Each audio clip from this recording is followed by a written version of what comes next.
Graça e paz, amados. Amém. Amém. Glória a Deus. Que bom é estarmos aqui juntos, podendo louvar o nome desse Deus que é maravilhoso. Amém? Amém. Nós vamos para o momento da palavra. Eu quero ler com os irmãos o texto que está no livro, na carta, aos Filipenses. O apóstolo Paulo escreveu aos Filipenses.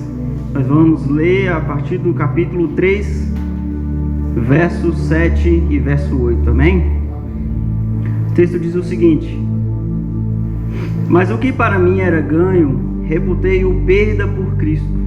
E na verdade tenho também por perda todas as coisas, pela excelência do conhecimento de Cristo Jesus, meu Senhor, pelo qual sofri a perda de todas essas coisas, e as considero como esterco, para que possa ganhar a Cristo. Amém? Até aqui.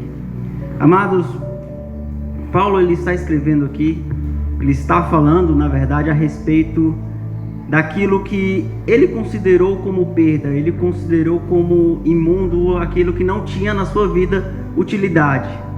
E o que seria isso?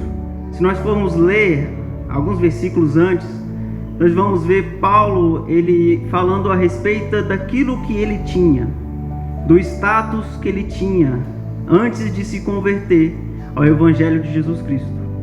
Então, o que Paulo tinha antes de Jesus Cristo, da sua conversão, Paulo ele tinha um status, Ele escreve e declara, ele era um dos principais entre os judeus.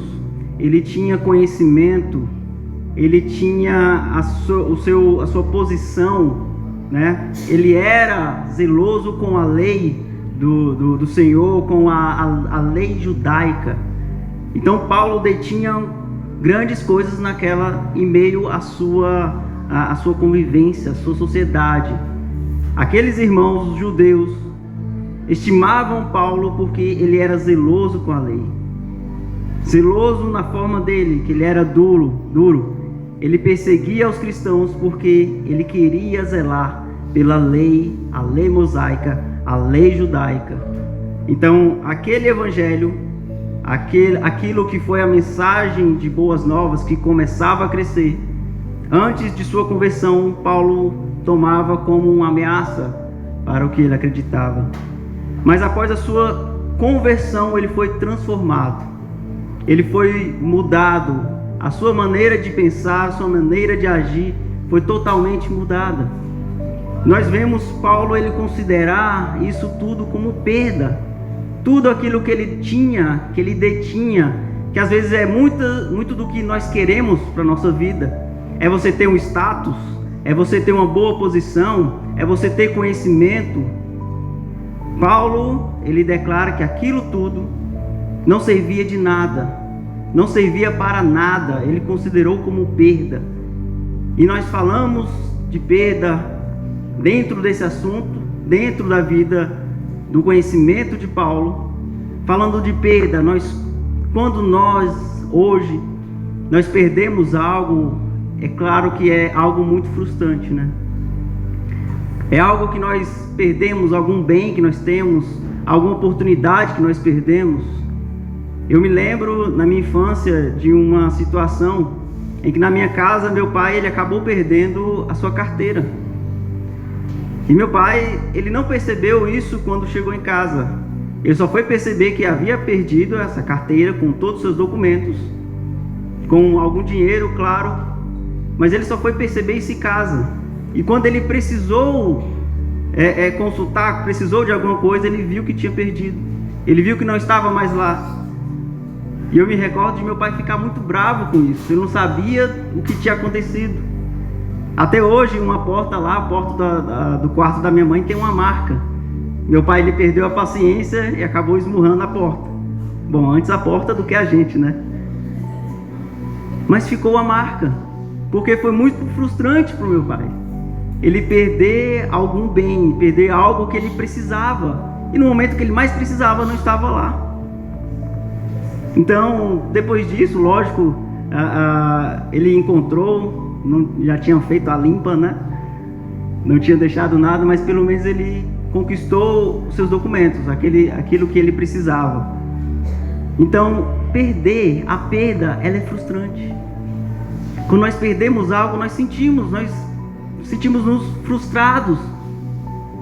Perder algo é sempre ruim. Eu tenho o costume de sempre guardar meu celular no bolso da calça, no bolso direito, né? E eu sempre ando de moto por aí, e quando eu coloco em outro lugar, em outro bolso, quando eu vou procurar e não sinto que está no meu bolso direito, dá aquele mini infarto, né? Aquele mini ataque, porque você pensa que perdeu, aí logo o celular. Então só a possibilidade de você perder algo é muito ruim. E o título da mensagem para essa noite, nós vamos falar mais, o título que eu coloquei foi perda irreparável. Uma perda irreparável, aquilo que você não consegue conquistar de volta, aquilo que você não consegue reparar, aquilo que você perde e nunca mais encontrado. Se nós formos falar mais profundamente disso, nós podemos citar a morte. Quando você perde alguém da sua família, quando você perde alguém, algum conhecido, você sente essa perda, você sente a dor, porque você perdeu alguém querido, alguém que você estimava. Ontem mesmo a gente passou numa situação, eu com a avó da minha namorada, ela veio a falecer, e ela já estava há vários dias, né, acamada, vários dias ruim. Ela não conseguia se recuperar, não conseguia mais se locomover. Então estávamos todos já conformados com a situação de perda. Só que mesmo assim, mesmo sentindo, sabendo que aquilo seria um descanso para ela, no momento em que isso acontece, há uma dor. Eu estava na casa da tia, né, que ela estava na casa da tia ali na zona rural, e eu estava lá no momento em que ela faleceu, e todos os irmãos, todos os filhos ali estavam reunidos, e eu vi no rosto deles, antes de ela vir a falecer, eu vi que eles estavam conformados, que eles sabiam que sua mãe viria a falecer logo, mas no momento que aconteceu a dor, ela é inevitável. A perda em saber que você não vai poder mais no outro dia ver a mãezinha querida, é muito doloroso. Eu presenciei isso, e senti também uma dor adicional em saber que aquela alma, ela havia se perdido sem conquistar a sua salvação. Porque eu vi ali uma pessoa que sempre foi sua vida toda devota. Ela, como católica, ela foi devota a sua vida toda, mas o seu entendimento, a sua compreensão não estava firmado de que Jesus era o seu Salvador, de que Jesus morreu para pagar os seus pecados. Sempre que conversava com ela, ela sempre via falar de suas crenças, de suas imagens, mas eu não vi ela em momento algum, nesse tempo que eu conhecia ela falar de Jesus Cristo como seu Salvador. Jesus como aquele que resgatou a sua alma, que pagou um preço para que ela não viesse a padecer. E pensando ainda mais nisso, amados, e sentindo essa dor da perda, em saber que não seria mais possível comentar, falar, até porque ela não conseguia mais comunicar, mas fazer com que ela entendesse que Jesus precisava fazer sentido na vida dela. Eu me lembro de uma ministração que o pastor Nery, ele pregou na igreja, na Nova Sião, em que ele esteve falando a respeito de amor, de amar o próximo, desse entendimento de amor, de você querer o bem para o próximo. E não há como você amar o próximo, demonstrar o seu amor ao próximo, do que você falar de Jesus para ela, do que você mostrar para ela de que Jesus pode salvar a sua vida. Se nós estamos com alguém, se nós gostamos de alguém, se nós amamos alguém, nós queremos o melhor, e o melhor para a nossa vida é Jesus Cristo. É Ele que vai nos resgatar desse mundo, da condenação eterna. Então, se nós não pregamos a palavra de Deus, não pregamos o arrependimento, não mostramos que Jesus é o Filho de Deus, que morreu pelos nossos pecados, que tipo de amor é esse? Que tipo de amor que nós estamos pregando, nós falamos, nós ouvimos, mas nós não proclamamos, nós não fazemos isso transparecer, isso ser entendido por aqueles que nos rodeiam? Qual o tipo de amor que nós estamos pregando? Se nós pregamos a palavra do Senhor, é preciso que esse entendimento ele seja passado, ele seja entendido. Na minha vida, e eu já falei a respeito disso, eu tive um chefe, né? O meu patrão, uma vez, ele sempre tinha alguns jargões, mas algo que ele falava sempre era a respeito de 3 coisas que não voltavam mais. Isso é conhecido, alguns dos irmãos devem conhecer. Ele falava que 3 coisas não podem voltar, que é uma flecha lançada, uma palavra proferida e uma oportunidade que é perdida. Quando nós perdemos uma oportunidade de falar para o Senhor, de falar a respeito do Senhor para alguém, nós podemos não mais ter aquela oportunidade. Então o momento de falar, o momento de mostrar o amor de Deus para as pessoas é agora. É falar agora, declarar a toda e qualquer criatura que Deus é o Senhor, que Jesus pagou um preço pelos nossos pecados e que há salvação sim da nossa alma. O que nós precisamos testemunhar, testificar, é ver a transformação, assim como aconteceu na vida do apóstolo Paulo, acontecer na nossa família, acontecer nas nossas amizades, acontecer na casa do meu familiar que é distante, que está distante dos caminhos do Senhor. É necessário fazer entender, é necessário pregar a palavra, falar do Evangelho, falar a respeito de arrependimento. Porque assim como nós estamos falando de perda, nós não podemos perder a oportunidade de falar do amor de Deus. Não podemos deixar isso passar.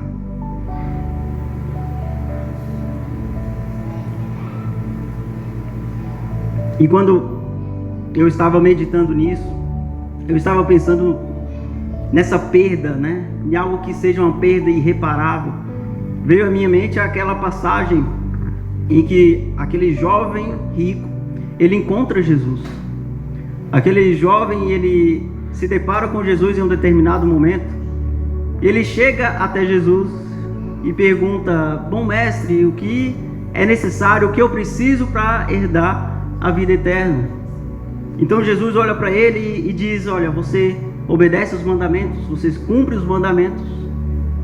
E aquele jovem, ele diz: sim, eu cumpro os mandamentos, eu conheço, obedeço meu pai, minha mãe, conheço os mandamentos e obedeço. Então Jesus olha para ele de volta e diz: ótimo, que bom que você tem esse entendimento. Agora, o que é necessário para que você receba a vida eterna? Você vai, vende tudo o que você tem, dê aos pobres, doe aos pobres e me siga. O resto da história os irmãos conhecem. Aquele jovem, ele saiu da presença do Senhor. Ele não quis obedecer, não quis cumprir aquilo com que o Senhor tinha dito. Mas nós precisamos analisar esse texto mais profundamente, entendendo o que acontecia, qual era o entendimento daquela cultura naquela época. Naquela época, acreditava que aqueles ricos, as pessoas que tinham mais poder aquisitivo, aquelas pessoas que estavam entre os principais da sociedade, eles detinham uma aproximação a mais do Senhor, uma aproximação a mais de Deus. Eles acreditavam que por ser rico, por ter posses, aquela pessoa era mais próxima de Deus, ela tinha mais intimidade com Deus. O que era entendido, lógico que erroneamente, era que essas pessoas, elas eram ricas porque eram abençoadas. Assim como havia um entendimento também, numa certa passagem, em que encontraram alguém enfermo, encontraram alguém paralítico e perguntaram para Jesus: qual de seus familiares cometeu tal pecado para que essa pessoa estivesse ou está possa se encontrar nessa situação. Havia um entendimento naquela sociedade de que aquele jovem, ele era próximo de Deus. E é por isso que os discípulos depois perguntam a Jesus. No verso 25 de Mateus, no capítulo 19, o verso 25 diz o seguinte: que os discípulos chegaram até Jesus e perguntaram: então, quem pode ser salvo? Se até essa pessoa que é rica, que tem posses, que eu entendo que é próxima de Deus, não pode ser salva, não consegue pelos seus meios, por ser próxima de Deus, não pode ser salvo, então o que vai ser da gente, que nós não temos nada, que nós deixamos tudo e passamos a te seguir, Senhor? E no verso 26 Jesus responde: para as pessoas isso é impossível, a salvação para o homem é impossível. Para o entendimento humano e o esforço humano, a salvação é impossível, mas ela é possível para Deus. A salvação, ela é impossível pelo esforço humano, mas é Deus que faz a obra, é Deus quem está fazendo a obra de salvação. E começou isso há tanto tempo, e nós estamos vivendo essa transformação ainda hoje, porque é Deus que faz a obra, amados. Aquelas pessoas da época, elas não entendiam isso, elas não compreenderam mais a respeito disso. Através dessa situação, veja como é que é a didática de Jesus, né? O modo dele ensinar. Aquelas pessoas ali, os discípulos, eles entenderam que não dependiam de qualquer bem que você tivesse, de qualquer conhecimento que você tivesse, mas a dependência que eles deveriam se esforçar para conquistar era a dependência de Deus, a dependência de Jesus, acreditar na sua palavra, acreditar no seu evangelho, porque isso sim traria a salvação para aquelas pessoas, independente de qual posse pudesse ter. E no versículo 27 eles continuam: então Pedro disse: deixamos tudo para segui-lo, qual será a nossa recompensa? Então Jesus responde no versículo 28: eu lhes garanto que quando o mundo for renovado e o Filho do Homem se assentar no seu trono glorioso, vocês que foram seguidores também sentarão em 12 tronos para julgar as 12 tribos de Israel. O verso 29: e todos que tiverem deixado casa, irmãos, irmãs, pai, mãe, filhos ou propriedade por minha causa, receberão em troca 100 vezes mais e herdarão a vida eterna. O que Jesus pede é que nós sigamos Ele, que nós aceitemos Ele. O segredo da salvação é tão simples, mas é tão mal compreendido na nossa sociedade, nos nossos dias. Porque nós tentamos criar tantas coisas para que venhamos a crer, venhamos a obter, e esquecemos de que o básico está deixando morrer, está deixando ser passado.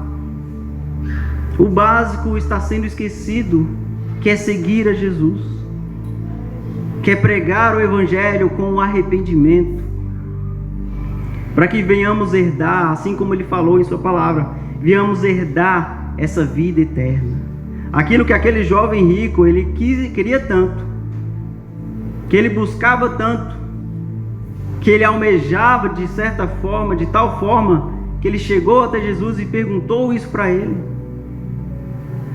Aquele jovem, ele só queria confirmar com Jesus, o Filho de Deus, que ele estava no caminho certo.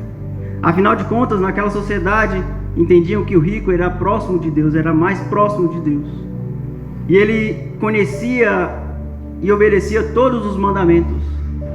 Então o que ele esperava é que Jesus confirmasse: olha, você tem lugar reservado no céu, a vida eterna já está garantida.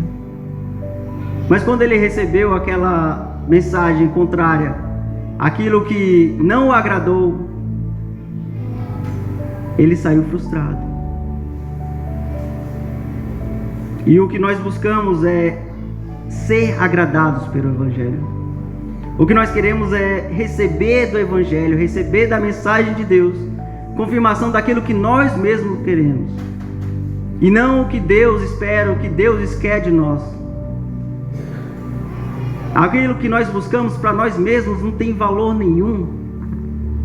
Se não buscarmos a Cristo, se não buscarmos ao Evangelho, se não buscarmos a presença de Deus, nada disso importa, nada disso tem valor. Porque o que é valorizado é aquilo que você entrega, aquilo que você dá, aquilo que você tem no seu coração em sinceridade e em amor ao Senhor, cumprindo e obedecendo o Evangelho. Em Mateus capítulo 10, versículo 3 diz: quem ama seu pai e a sua mãe mais que a mim, não é digno de mim. Entendem qual é o nível de amor, qual é o nível de comprometimento que Jesus exige? Mateus escreveu isso, Jesus disse isso. Aquele que ama outras coisas, que ama outras pessoas mais que a mim, não é digno de mim. Então será que nós estamos dentro desse nível de exigência? Só quem conhece o nosso coração é o Senhor. E Ele sabe o nível de entrega, o nível de exigência que nós estamos cumprindo, que nós estamos observando. Esse é o nível de entrega que Jesus exige de nós. Marcos 8:35 diz: porque qualquer que quiser salvar a sua vida, perdê-la-á. Mas qualquer que perder a sua vida por amor de mim e do Evangelho, esse a salvará. Ainda mais, continuando, versículo 36.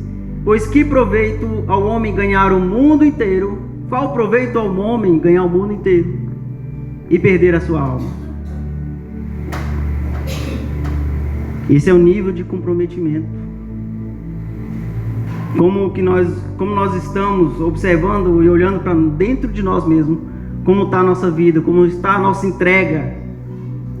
Será que eu estou próximo disso? Dessa exigência do que o Senhor exige? Ou eu tenho buscado coisas para mim? Coisas para satisfazer as minhas vontades? Aquilo que eu quero, aquilo que vai me trazer conforto? Mas muitas vezes nós esquecemos disso. Esquecemos que o Senhor, Ele exige muito de nós. Mas Ele sabe também, entende que nós não temos força, não temos a condição de cumprir totalmente isso. Por isso que Ele é misericordioso, amados. Mas não é só por isso que nós vamos aceitar a nossa condição humana, aceitar a nossa condição humanista, mas devemos buscar mais do Senhor, devemos buscar mais nos enquadrarmos dentro do escopo, dentro da forma, do molde que o Senhor exige. Há uma estatura, há um padrão de varão perfeito. Ele já está traçado, ele já está moldado. O que nós podemos, o que nós devemos desejar e buscar é nos enquadrar nesse molde. É estarmos próximos dessa estatura de varão perfeito, de buscar ao Senhor em espírito e em verdade. Amém?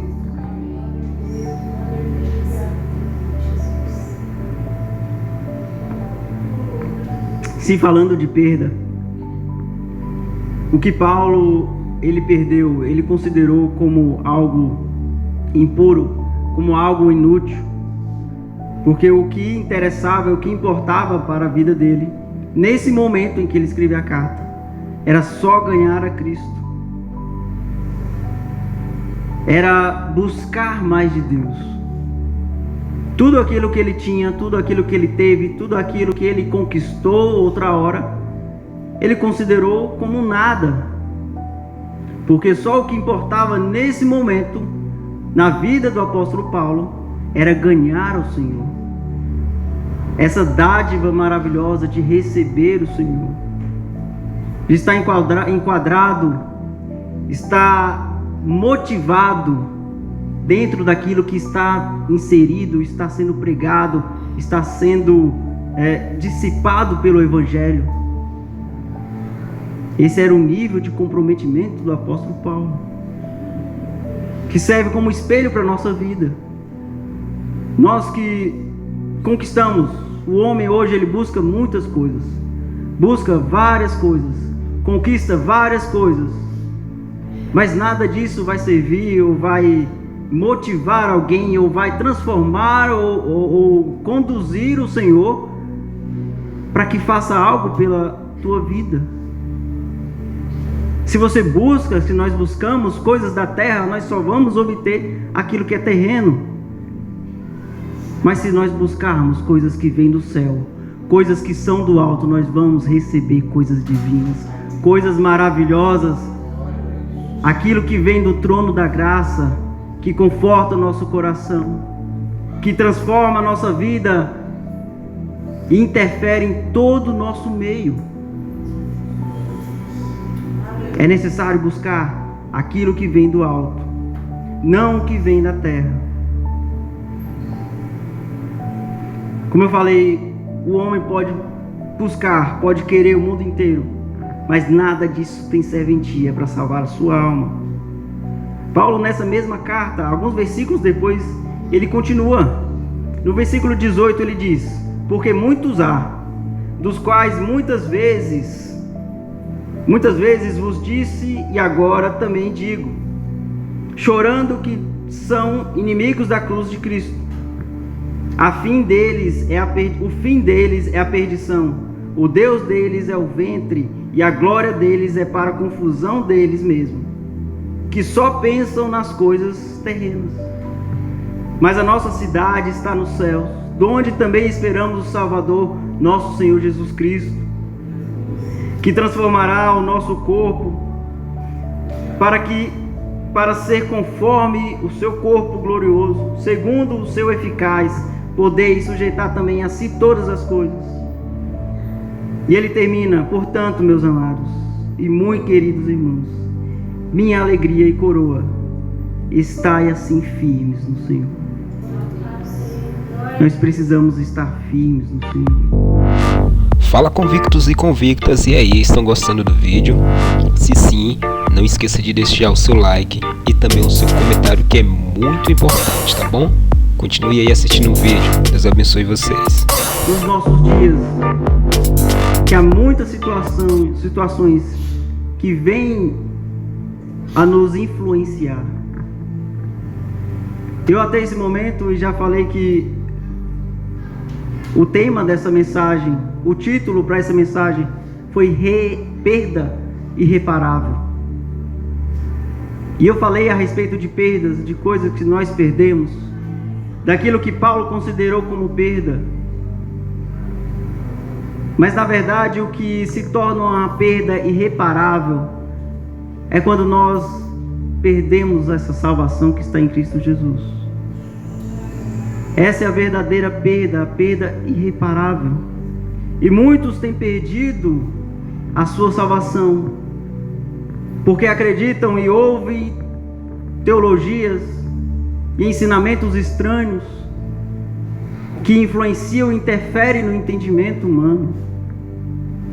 Essa perda irreparável, aquilo que você não consegue conquistar de volta, a salvação que você pede e não consegue conquistar de volta, é algo terrível, é algo assombroso.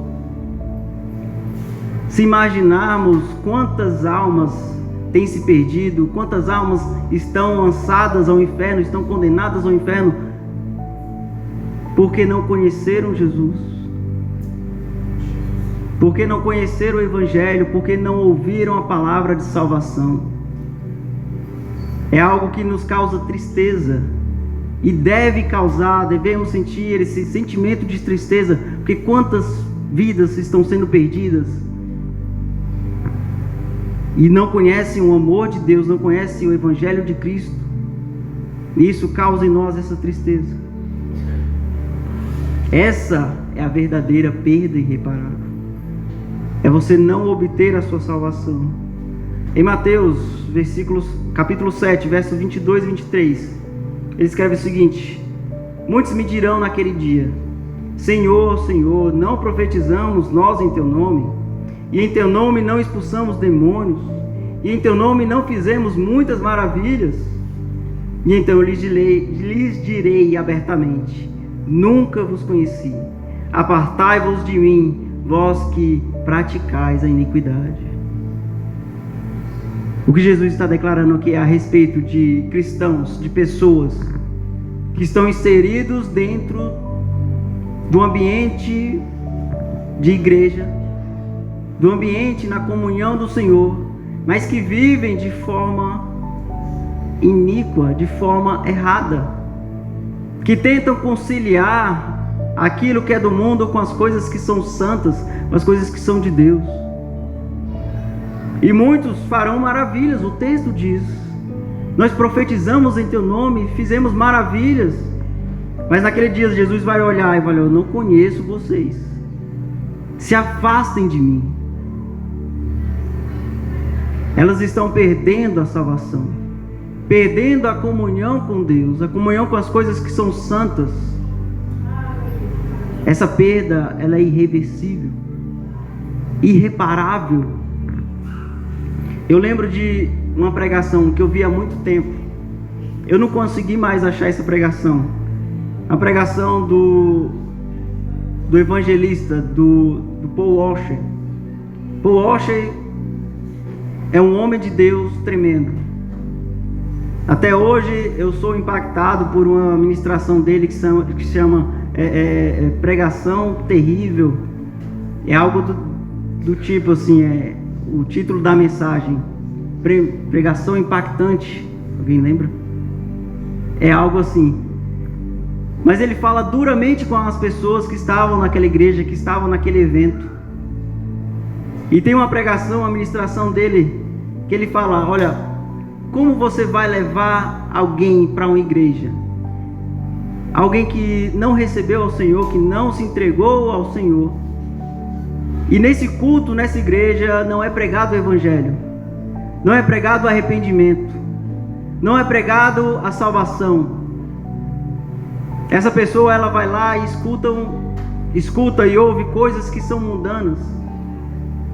Nós temos uma linha de teologia crescendo no Brasil, que é essa teologia do coach. Antigamente era mais conhecido como a teologia da prosperidade, né? Mas hoje em dia tem esse nome. E eu vejo vários ministrantes falando a respeito disso. São ministrações em que é pregado que nós somos o ponto fraco de Deus, que o Senhor e a nossa vida terrena, aquilo que nós conquistamos na terra, tem uma grande importância e relevância que vai interferir, influenciar nas coisas que são de Deus, nas coisas que são dos céus, nas coisas que são do alto. Então imagine você levar alguém para a igreja, aquela pessoa que precisa de salvação, que precisa de uma mensagem de arrependimento, e a mensagem que é pregada naquela igreja é uma mensagem vazia, a respeito de coisas terrenas, a respeito de coisas que não têm importância e relevância nenhuma para a salvação daquela pessoa. E isso tem crescido, espalhado no nosso meio, no meio cristão, infelizmente. E um grande público de pessoas acompanham esses pregadores, acompanham essas mensagens e acham bonito, acham coisas maravilhosas e postam. Pessoas descrentes acompanham e seguem essa linha de raciocínio, mas não se arrependem. Mas não entendem que precisa haver um arrependimento, precisa haver uma mudança de vida, uma mudança de atitude. Porque não está sendo pregado, irmãos. Não está sendo pregado o arrependimento. Não está sendo pregado a salvação que está em Cristo Jesus. E muitos têm perdido a salvação, têm perdido de serem purificados, de serem alcançados, porque a mensagem ela não está sendo eficaz. Ela não está surtindo o efeito de que o Evangelho ele tem um poder transformador. Nós podemos olhar para a vida de várias pessoas que foram transformadas. O apóstolo Paulo é o exemplo disso. Pessoas que tinham fama, que tinham dinheiro, traficantes que tinham tudo, que viviam uma vida de muito luxo, pessoas que tinham tudo no mundo, mas abandonaram tudo por amor a Cristo. Abandonaram e deixaram tudo, toda essa vida de coisas mundanas, daquilo que o homem valoriza, para viver a Cristo, para ganhar a Cristo, para viver a esperança da salvação. Eu vejo esse movimento, essas mensagens, elas terem grande repercussão.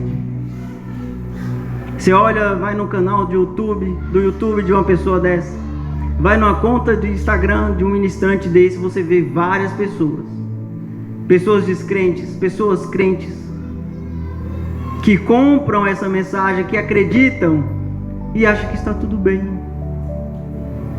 quando na verdade, se o arrependimento ele não está sendo pregado, se a transformação do Evangelho não está sendo pregada, não está sendo dita, não está sendo mostrada e não está sendo vivida, muitos desses não vão alcançar a vida eterna. Quando Jesus vir buscar a sua igreja, muitos desses dirão: Senhor, nós profetizamos, nós fizemos maravilhas, nós pregamos a mensagem. E Jesus vai olhar: olha, eu não conheço vocês. Vocês não pregaram a mensagem do Evangelho. O público de vocês não se quebrantou. Não houve arrependimento. Não havia arrependimento naquelas mensagens. Então, amados, é preciso que nós estejamos atentos a isso. Estejamos atentos para qual é o real significado, a importância de entender e viver verdadeiramente o Evangelho. Assim como Jesus disse, assim como Jesus pregou, não levando em consideração aquilo que nós queremos para nós mesmos, mas buscando de Deus a sua vontade para a nossa vida. Buscando de Deus aquilo que vai realmente me levar para próximo, para mais perto do Senhor, para entender e viver profundamente as maravilhas que Deus tem preparado. Maravilhas que não são terrenas. É preciso entendermos isso. Voltando a passagem do jovem rico. Jesus, aquele jovem, ele poderia seguir a Jesus mesmo tendo a sua riqueza? É claro que sim.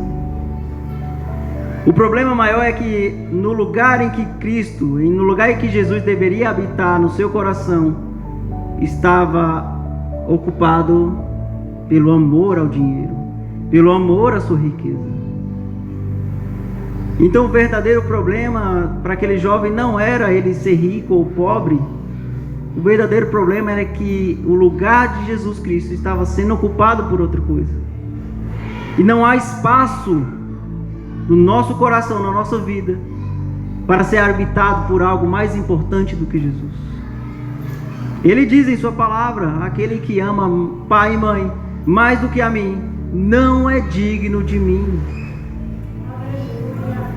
Então venhamos exercitar esse amor a Cristo, buscar entender esse grande amor de Deus,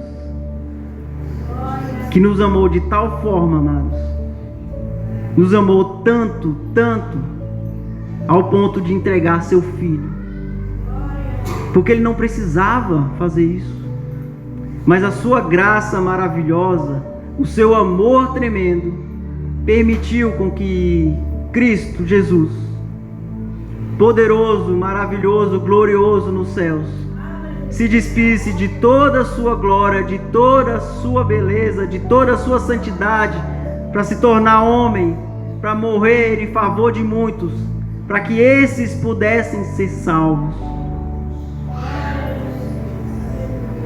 Se nem Cristo Jesus, Ele poupou a si mesmo, se nem Ele se deteve em fazer a sua vontade, mas fazer a vontade do Pai, o que será de nós? O que será de nossa vida? O que será de nossa vontade, se não obedecer a Deus? Se não viver o Evangelho puro, o Evangelho simples e verdadeiro? É isso que nós precisamos buscar, é isso que nós precisamos entender. Que a mensagem de arrependimento do Evangelho, ela precisa ser pregada, ela precisa ser entendida. Se isso não acontecer, haverá perda, e será uma perda irreparável. Não haverá uma segunda chance para aqueles que não acreditarem no Evangelho, para que não se arrependam dos seus pecados, para aqueles que não aceitaram Jesus como o seu suficiente, seu maravilhoso e poderoso Salvador. Não haverá uma segunda chance, e será perda irreparável. Então venhamos hoje, amados, entender que a mensagem da cruz, a mensagem do Evangelho de Jesus, ela precisa ser pregada, mas precisa ser pregada verdadeiramente, assim como foi deixado, com arrependimento, para que haja transformação e haja vida na vida das pessoas. Haja mudança de opinião, mudança de atitudes. Como vem acontecendo há tanto tempo, é necessário hoje entendermos que isso é mais do que importante. Importante na nossa casa, importante no nosso trabalho, na faculdade, na escola, onde for. Que a nossa vida transformada e regenerada venha interferir, venha motivar, venha levar o entendimento do arrependimento aos corações. Amém, queridos? Essa mensagem que falou comigo nesses dias, e que não venhamos perder a oportunidade de pregar o Evangelho, de falar das boas novas. Foi o Evangelho que Jesus deixou para a nossa vida, e foi pregado há tanto tempo, vai ser pregado até a vinda de Cristo. E para aqueles que estão com Cristo, para aqueles que aceitaram esse poder maravilhoso, essa condição de ser salvo, de estar salvo, é motivo de muita alegria. Motivo de muita alegria. E assim como Paulo diz, estejamos firmes no Senhor, cada vez mais firmes, cada vez mais motivados, buscando aquilo que vem dos céus, não desejando, tornando aquilo que é da terra, aquilo que é mundano, mais importante do que Jesus. Vivamos o Evangelho como ele é, e não modificando para que se adapte aos nossos desejos, às nossas vontades. Amém? Essa é a mensagem do Senhor nessa noite. Que o Espírito Santo venha falar nos corações e continuar falando em suas ministrações, na ministração do Espírito Santo aqui na igreja, como tem sido falado, e que vivamos profundamente o Evangelho de Cristo. Que Deus abençoe a igreja. Que as palmas louvem ao Senhor. Amém.